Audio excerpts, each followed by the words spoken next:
Hello everyone, welcome to my channel. My name is Jamie. As always, in today's video I'm going to be telling you how we save to buy our first home in Australia. If this is something that interests you, please stay tuned and keep watching.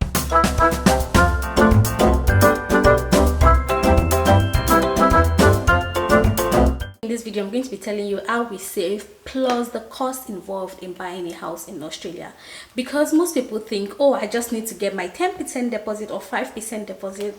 Trust me, it is beyond those two costs, and sometimes you would even think that those are the small portion of that cost, because all the other costs sometimes you choke. So yeah, let's get into the details. So like we all know, you need to save for your deposit, and the way the deposit works is you need to save either 10% or 20% or even 5% deposit, depending on what you want and your finance portfolio.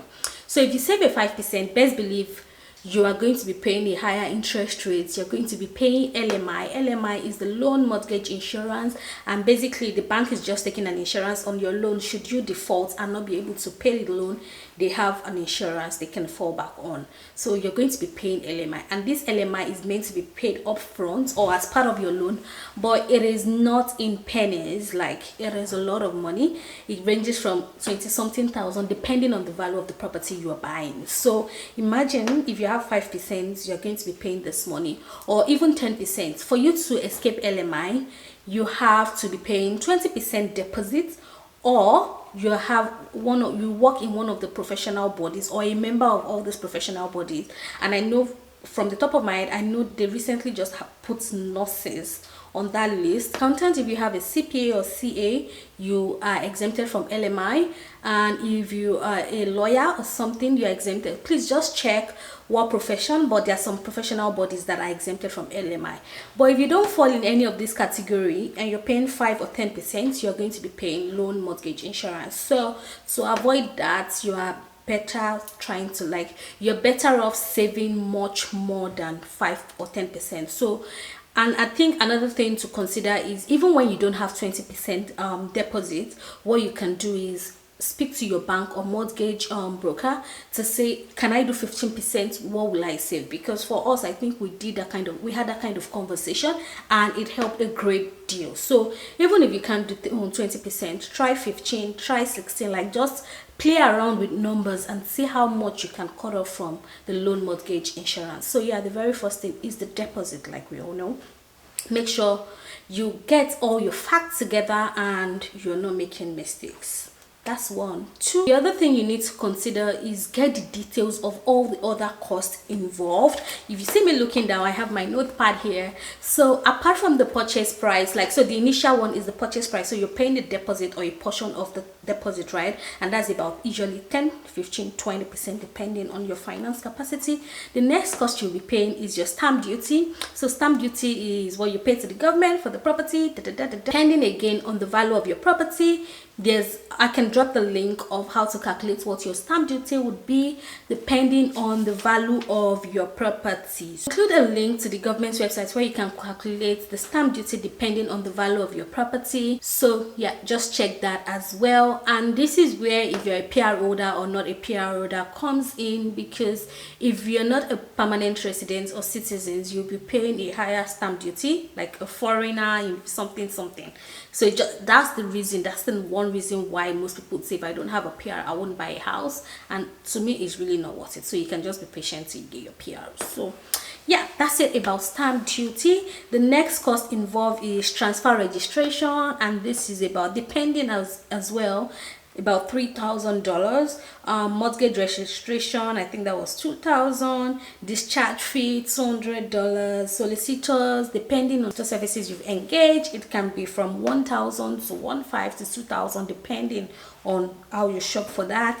LMI, like I mentioned earlier, depending on the value of your property, can be high. And then you pay search fee, insurance. Like, it's just all of this cost, because if you start running with just the deposit and then all of this other costs come, it's up to you, like where is this coming from? But yeah, it's a lot as well. Like if you look at stamp duty earlier, those two, sometimes they're even almost up to some people's deposits. So please make sure you get all your costs together. So immediately we knew this is the cost involved, right? So we started to budget. Most bank apps have budget, like how you can set goals. I'll see if I can put my CBA stuff up, but for me what I did was 2 years into. So yeah, let me just say this as well, please don't put yourself under pressure. Things work for people at different times.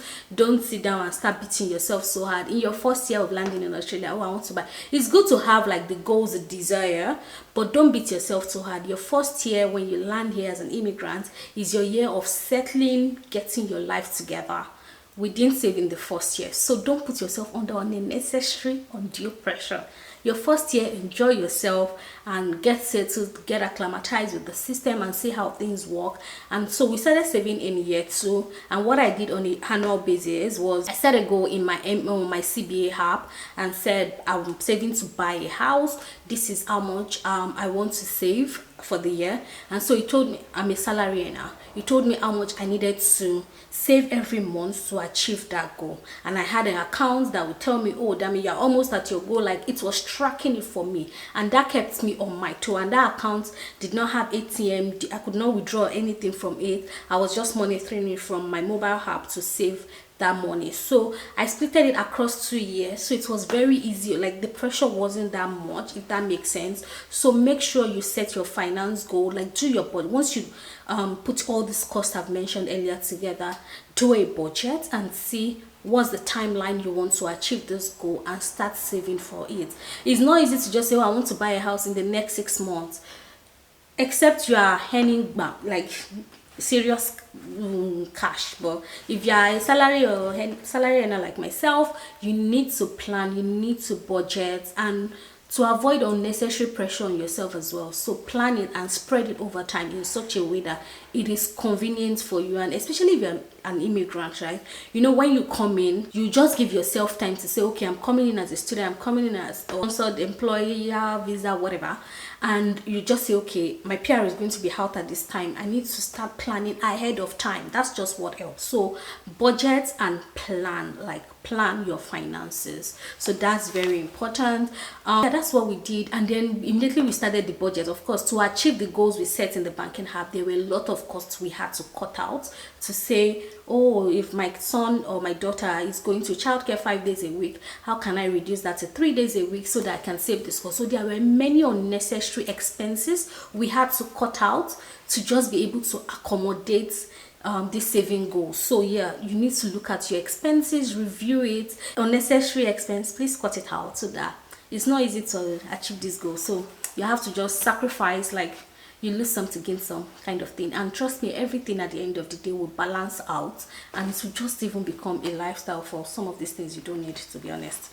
So yeah, that's that one. And then yeah, automate your savings. Yeah, that was one thing that helped me. So at every month, once my salary comes in, the first thing that gets out of my account is what I'm like savings towards my goal, right? So it just automatically boom to that account. That's the first thing that comes out of my account. So automate your savings. It just helps you, like keeps your sanity in check before you spend all the money and realize, oh, I've not transferred my savings for this month and the salary is gone. So just automate it, put it there as a standing order or direct debit, whatever it's called. I think that's basically everything, to be honest. So make sure you just say, and like with the interest rates going up each day, please just, if you have the opportunity, if God gives you the grace, try to plan towards it. I know it's not easy, been there, I know that, but yeah, just plan towards it, set your goals, save your money, cut off unnecessary expenses. There are many things we spend money on, even myself inclusive, that we do not need,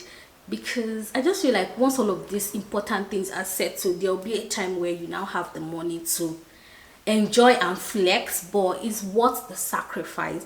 And like now, the way people are on TikTok, I just see people saying, oh, they increased my rent by this, they increased my rent by this. And rent in this western part of the world or whatever, it is dead money, because at the end of the day, you're helping somebody else pay their mortgage. So why won't I sacrifice to also go and pay off my mortgage? And some people are even paying rent that is equivalent to what some of us are paying as mortgage on a monthly basis. So why won't I invest in myself and my future? So it is really worth it. It's not, nobody's saying it is easy, but it is worth the sacrifice. Please save, automate your savings, have a budget. Like every month I have my annual budget, and every month I still go back to it, sweat here, this and there. I'm like, if I don't do this month, I can move it to next month just to meet my saving goals. So because of course there are some emergency expenses that comes in, right? So you just like continually check your budgets, save towards your goals, and with God on your side, I believe it will be achievable.